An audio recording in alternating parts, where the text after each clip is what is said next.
All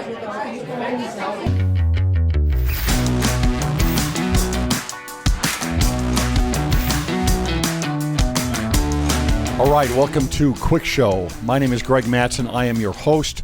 Make sure that you subscribe down below. Click that little bell so that you get the notifications. And we invite your comments as you watch this or after you have watched or listened to this episode. This episode is on colleges and where have all the men gone? It is a trend that is very, very disturbing, and it's not just recent. This trend has started. It's been going on for a long period of time. It's completely against the narrative that we usually hear everywhere, that women are a minority, that they are the oppressed, that they have fewer opportunities when it comes to education and occupation. These things are not true.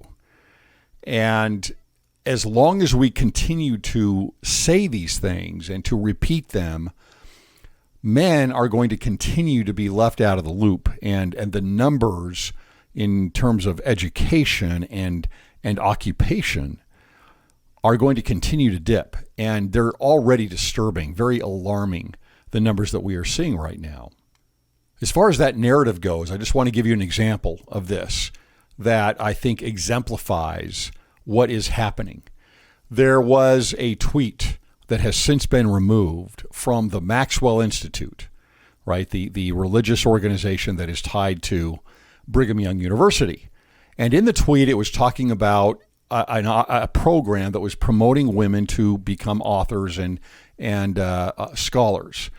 And that's great because there are fewer women that are religious authors and scholars. So they're promoting that. That sounds great. The problem is that in the same tweet, and I wish I would have grabbed the screen capture on this because it looks to me like it has been removed. Somebody with some sense went in and had this removed. It basically said, we know that Latter-day Saint women are oppressed from many different avenues in many different parts of their lives. And therefore, we're kind of tying this together with this program for women to become religious scholars and religious authors. Again, show me the proof of this. Women are oppressed everywhere. LDS women are oppressed in their lives. It's a ridiculous narrative that is, in academia especially, regurgitated over and over again. And why? Because there is very little check against it. There are very few people that aren't going to buy into that narrative regardless of the numbers. And that's what we're going to talk about here today, are the numbers in education. Between the years of 1979 and 1981, women caught up with men in terms of how many of them were in colleges in the United States. And since then, so 40 years ago, the numbers have continued to grow apart. Where now today, think about this, today in colleges nationwide, women represent virtually 60% of all students and men 40%. In other words, there are 1.5 women in school for every one man that is in school, in higher education. Now think about the issues in society, not just at BYU or in the church, but in society that this is going to cause, where you have a lot of dating going on. You now have an issue of supply and demand that is always going to play a factor. And in our very promiscuous society, what you have then is you have a lot more women competing for a lot fewer men. So whose rules are they going to follow? Right? They're going to follow more the men's rules of dating. There are going to be more hookups. There is going to be more promiscuity. There is going to be fewer commitments in relationships because the men can get away with it. And as far as competition for a long-term partner goes, there are going to be fewer and fewer men that actually are receiving an education. So not just in college, but afterward, when looking for a mate, women are going to be vying for a smaller and smaller pool of educated men. So you can see that this is not just an issue about a disparity for men in education and occupation, but it's harming women also. And this is an issue that comes back to the idea again of equity and equality. In the end, identity politics is not even about equity and equality. That is an excuse until it gets to that point, right? So in 79 to 81, you had that's back in the time in the 70s of the ERA and the women's liberation movement. And it's okay, great. Now we have equality in 79 to 81. You don't see people out protesting at universities. You don't see the same women out protesting for equality at universities because so few men are in the universities. That's not going to happen. So in the end, it's not really about equity. It's about power. I remember a few years ago, I had a Twitter conversation, if there is such a thing, with Kate Kelly. Right? You remember Kate Kelly? Some of you may know who she is. She was the one that organized ordained women and protested at General Conference, wanted to go into the priesthood session. And it was about this. It was exactly about this. And I started talking to her about, well, wait a minute, there are fewer and fewer men in colleges, because she was talking about how women are oppressed in education. They don't receive the same opportunity. And I said, no, and I showed her the numbers, and I showed her the sources to all of this. And then she just didn't say anything else, right? Because in the end, that's not what it is. It doesn't fit the narrative. We need to break down that narrative. Anything that is building up a specific group of people for power is bad, not just for everybody else, but for that group. Again, most women, educated women, are unwilling to settle for less educated, less successful men. So, problem, major problem.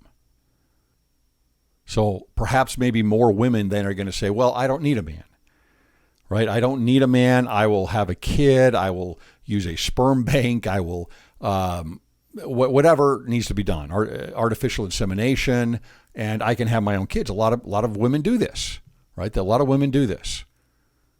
So it's just another force against the family, a force against marriage.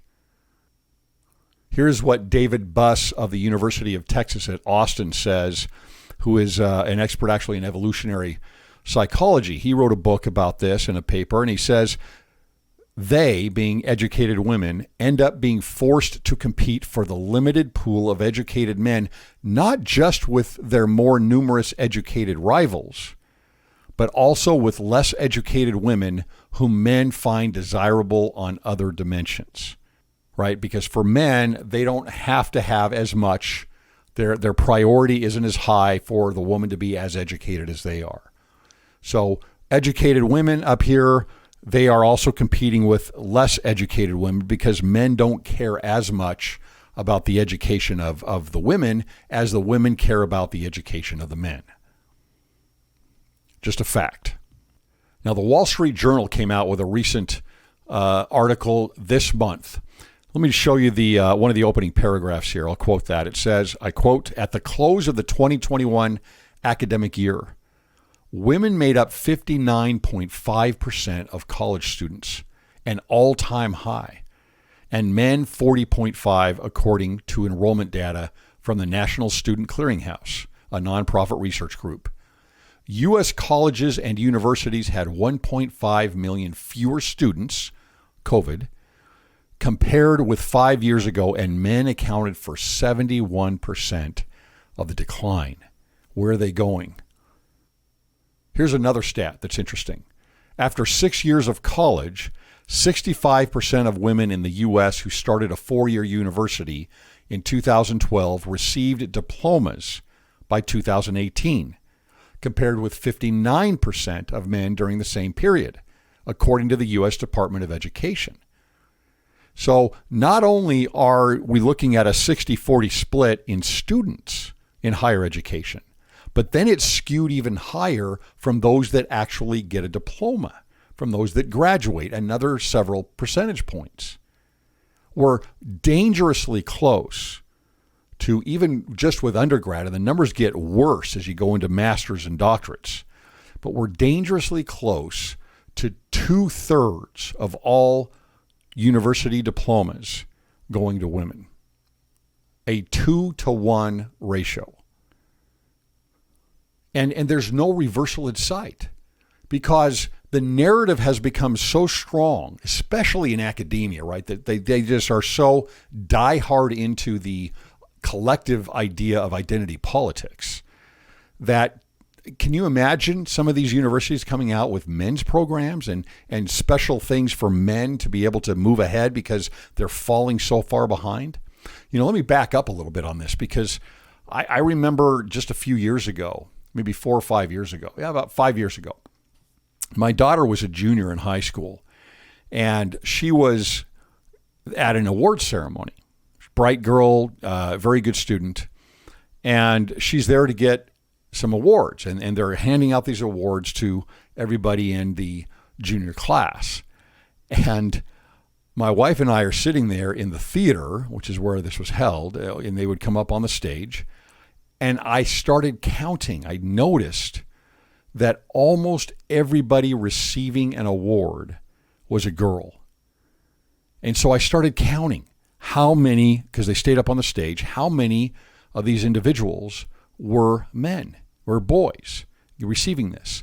Less than 20% of all of the awards, and there were well over 150 people here. This is a very large high school. Less than 20%, less than 1 in 5 of those that were receiving awards, academic awards, were boys. This is a problem. It's not just in higher education. It's starting before this. We are creating an environment where, number one, the nature of boys is not held up. In fact, it's toxic masculinity, right? Anything that has to do with boys is pushed down in their nature, and anything to do with girls is lifted up.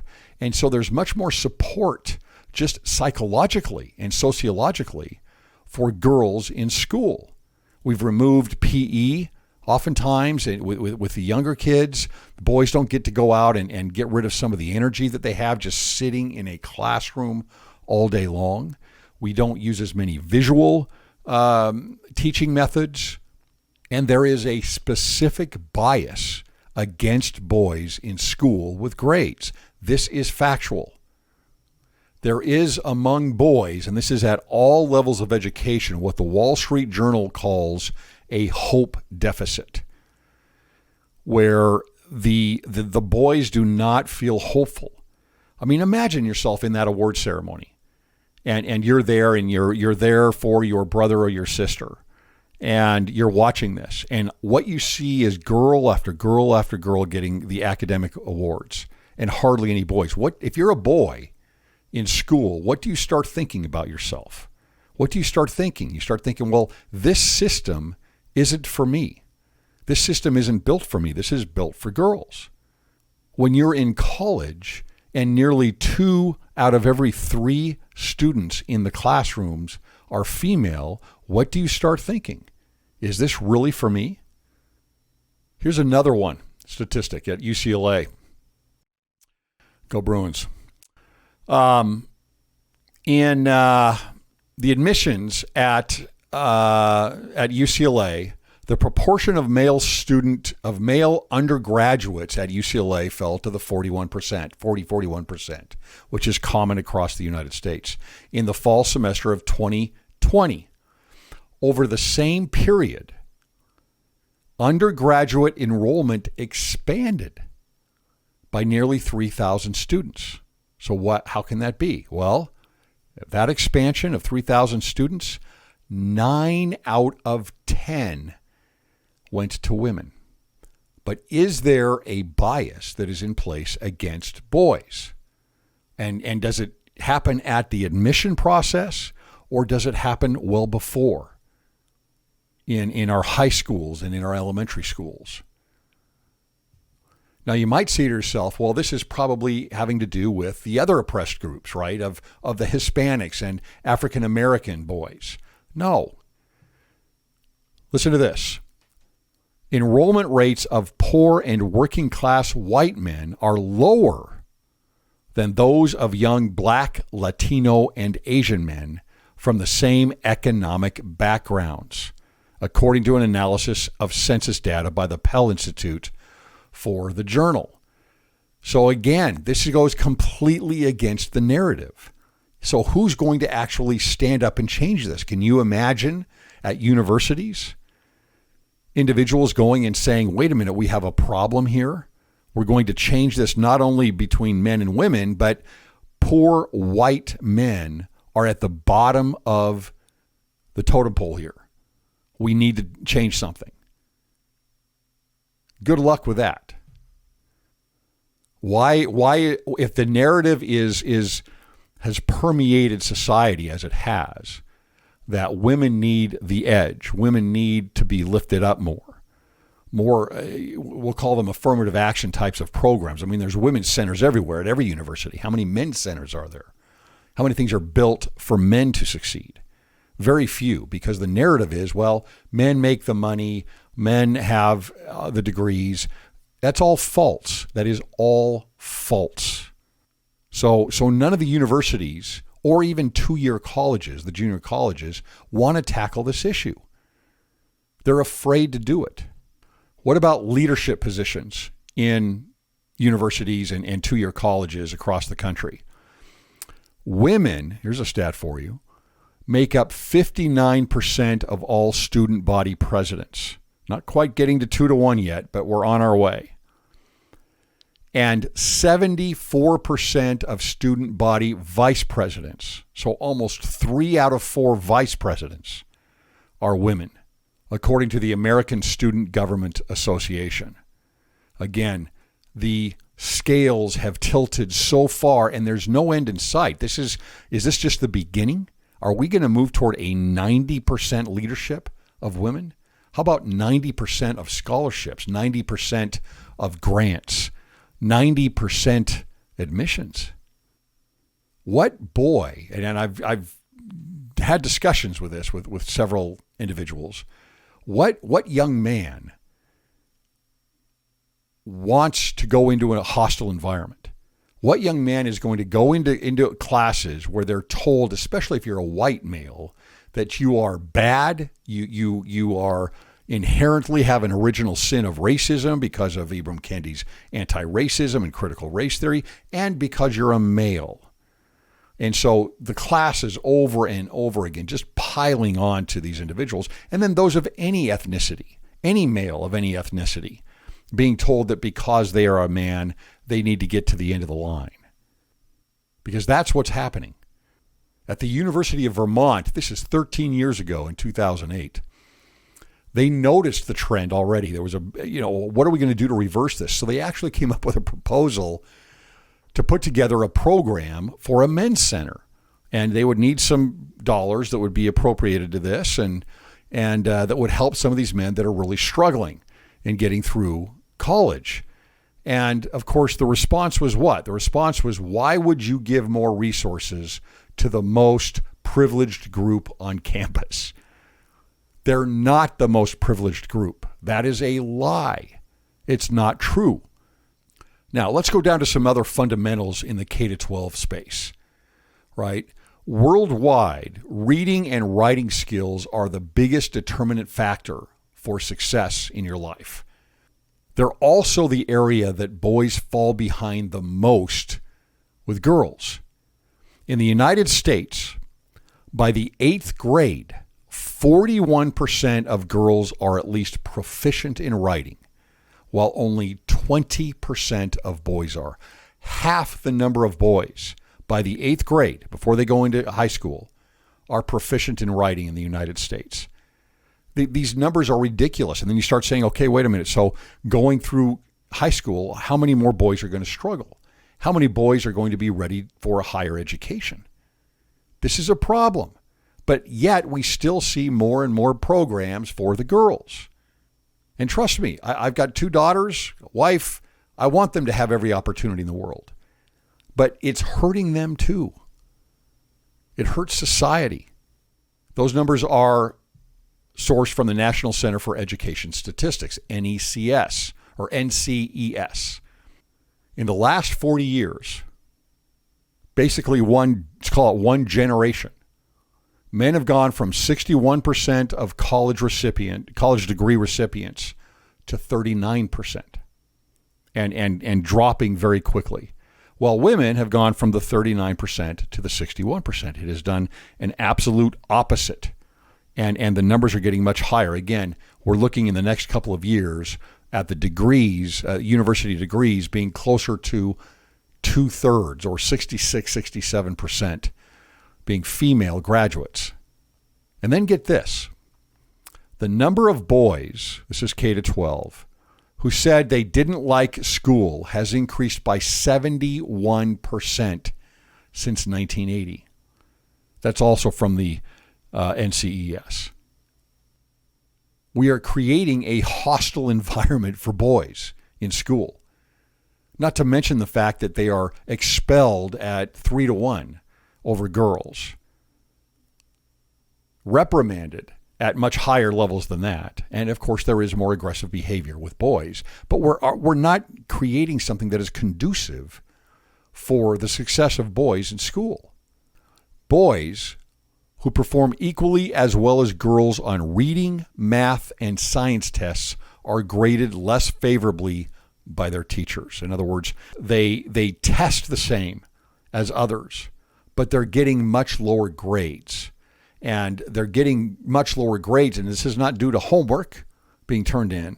This is due to bias by the teacher because they're not supporting them as much if they're a boy. If it's a girl, hey, maybe we like her behavior more in class. Maybe we like the fact that she's a girl and we want to give her a better chance. And so they're lifted up and given higher grades than the boys are given. That's a fact. That comes straight out of the Journal of Human Resources. One more stat for you on K to 12. Nationwide in the U.S., 70% of valedictorians are girls, while boys get 70% of the D's and F's given out across the United States. There's a problem, a major problem, and it's not being reversed. It's not being talked about. We need to talk about this. This is not just a problem for boys. This is a major issue for women. This is a major issue for marriage and for family going forward and for our society.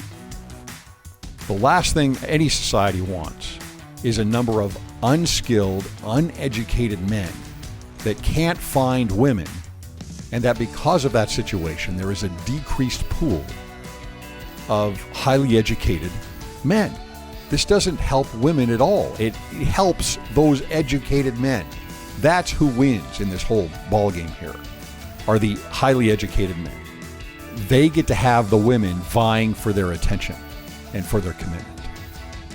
I don't know what the solution is on this. I think that those numbers are going to continue to move apart. And it's look at the narrative that is continuing to grow between men and women. As long as that narrative is in place and is if anything is just getting stronger and stronger, this is not going to turn around. We have got to break down identity politics. We've got to break down the whole movement of social justice. This is just one other example of how it is destroying society, and it is destroying society. Identity politics is never good. And anything that breaks down marriage and breaks down the traditional family is going to be a harm to our society. I'll talk to you next time.